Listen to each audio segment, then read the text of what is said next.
네, 앞서 보신 것처럼 이 코로나19 확진자 수가 연일 200명을 넘으면서 이 사회적 거리두기 단계가 상향 조절될 가능성이 커졌는데요. 이 길기범 기자와 코로나 관련 뉴스 좀 더 이어가겠습니다. 안녕하세요. 네, 길 기자, 이틀 연속으로 200명대 확진자가 나왔다는 건 일단 상황이 심상치 않다는 건데 이 대규모 확산에 대해서도 걱정을 해야 되는 상황인가요? 네, 현재 수치만 보면 그렇습니다. 200명대 확진이 최근 70일 넘는 기간 동안 없었습니다.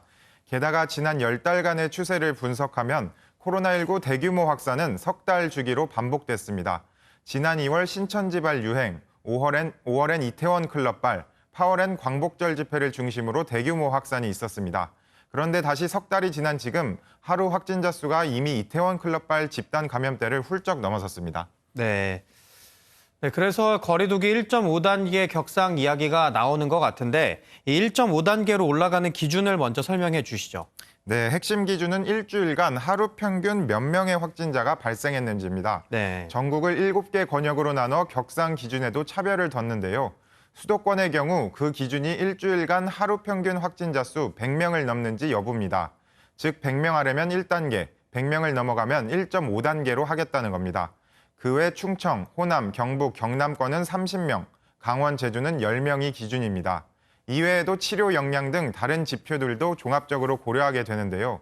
대표적으로 60대 이상 고령층 환자가 얼마나 되는지를 따지게 되는데 수도권의 경우 고령 환자 수가 40명, 40명 이하면 1단계, 40명을 넘으면 1.5단계로 정했습니다. 네. 지난주 수도권 확진자는 629명으로 하루 평균 89.9명이고 고령 환자는 32.6명입니다.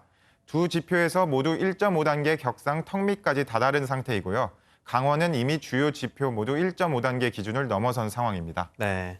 그래서 이 수도권 같은 경우에는 1.5단계가 얼마 남지 않았다 이런 이야기도 나오는 거고 강원도는 아까 이미 넘었다고 이야기해 주신 거고 그런데 이렇게 1.5단계로 상향이 되면 또 어떤 점들이 달라지는지 아무래도 이 제약받는 게 많을 것 같은데 그걸 또 설명해 주시죠. 네, 먼저 박능호 장관의 얘기를 직접 들어보시겠습니다. 1.5단계로 거리두기 단계 격상이 이루어질 경우 다중이용시설 대부분은 입장 인원을 제한하거나 좌석 띄우기가 실시됩니다.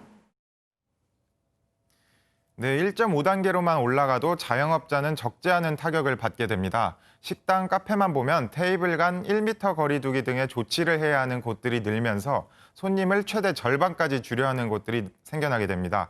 1단계에서는 영업 면적이 150제곱미터 이상인 경우에만 해당됐지만 1.5단계에선 이 기준이 50제곱미터로 낮아집니다. 예. 종교 활동에도 변화가 생기는데요. 1단계에서는 좌석만 한 칸 띄우고 앉으면 됐지만 1.5단계에선 전체 좌석의 30% 인원으로 참석이 제한됩니다. 네.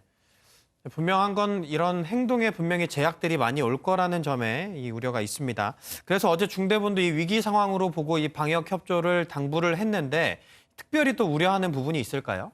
네, 아무래도 지난주 토요일에 열렸던 집회가 신경 쓰일 수밖에 없습니다. 예. 전태일 서거 50주기를 맞아 특히나 노동계 집회가 많았는데요.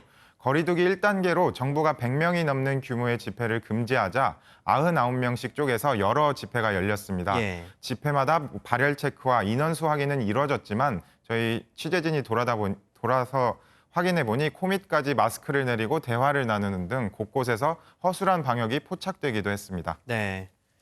이 부분에 대해서는 앞으로 이 확진자 추이 현황을 좀 지켜봐야겠습니다. 네, 그리고 이 확진자가 발생한 축구 국가대표팀 상황도 궁금한데 이 내일 저녁으로 예정된 카타르 대표팀과의 경기는 어떻게 되는 건가요? 네, 원래는 내일 저녁 10시에 이제 카타르 대표팀과 평가전이 예정되어 있었는데요. 예. 하지만 강행 여부는 아직 좀 더 지켜봐야 될 것 같습니다. 예. 멕시코와 경기를 치르기 위해 오스트리아로 건너간 축구 국가대표팀에서 권창훈, 조현우 선수 등 7명의 확진자가 발생했는데요. 예. 대표팀은 오늘 3차 코로나 검사를 받을 예정입니다.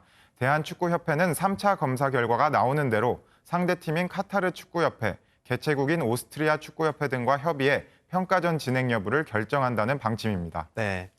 우리나라의 이 확산 추이도 그렇지만 이 전 세계적으로도 사실 코로나 3차 대유행이 현실화되고 있다면서요? 네, 미국과 프랑스, 일본 등 각국의 신규 확진자 최고치가 연일 경신되고 있습니다. 존스 홉킨스대 통계에 따르면 미국에선 지난주 금요일 하루 확진자가 18만 명을 넘어서며 나흘 연속 최고치를 경신했습니다. 프랑스 역시 신규 확진자 수가 3만 명을 돌파했고 일본도 지난 14일 신규 확진자가 1,700명대를 넘으며 사흘 연속 최고치를 경신했습니다.